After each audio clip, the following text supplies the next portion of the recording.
জনগণের রায়ের পার্থক্য আমরা মেনে নিতে হবে। উভয় পক্ষকে আমি অনুরোধ জানাবো যে আমরা যেভাবে সুশৃঙ্খল ছিলাম এই 1 মাস, আগামী এই ঈদটা যেন সুন্দরভাবে করতে পারি। সবাইকে ঈদের শুভেচ্ছা জানাই আমি ফলাফল ঘোষণা করছি। জনাব মোহাম্মদ আনিসুর রহমান ভোট পেয়েছেন 120, জনাব আলী আশরাফ ভোট পেয়েছেন 146, জনাব এটিএম শামসুজ্জামান ভোট পেয়েছেন 45, মনিরুজ্জামান জনাব মোহাম্মদ মনিরুজ্জামান মনি ভোট পেয়েছেন 44, জনাব মোহাম্মদ শহীদুল ইসলাম স্বপন 169, জনাব মোহাম্মদ সেলিম 51 ভোট পেয়েছেন, আর জনাব হায়দার আলী 151 ভোট পেয়েছেন।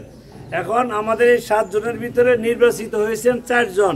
প্রথম হয়েছেন জনাব মোহাম্মদ শহীদুল ইসলাম, পিতা মৃত হাফিজউদ্দিন, গ্রাম কোকডরা, ঘাটাল টাঙ্গাইল।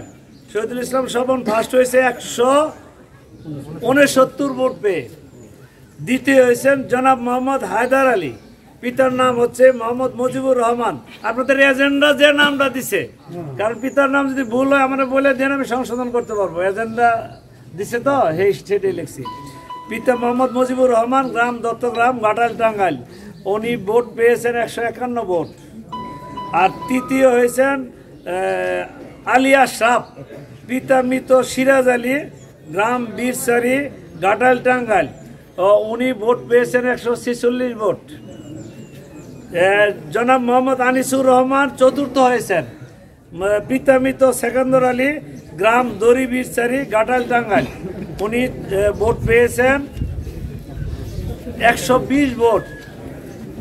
সবাইকে ধন্যবাদ। যে কোনো ভুলের জন্য ক্ষমা চাচ্ছি। এই স্কুল আপনাদের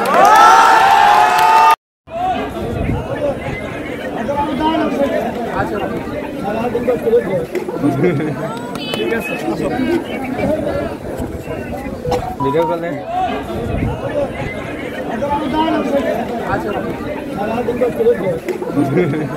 ঠিক আছে।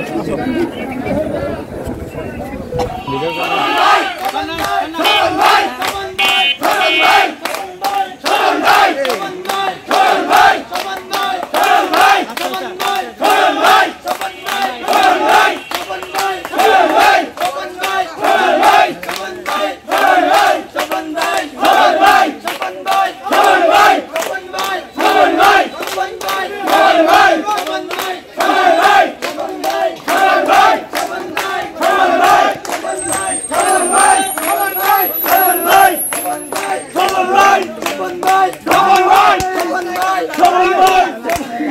এখন কেউ না কেন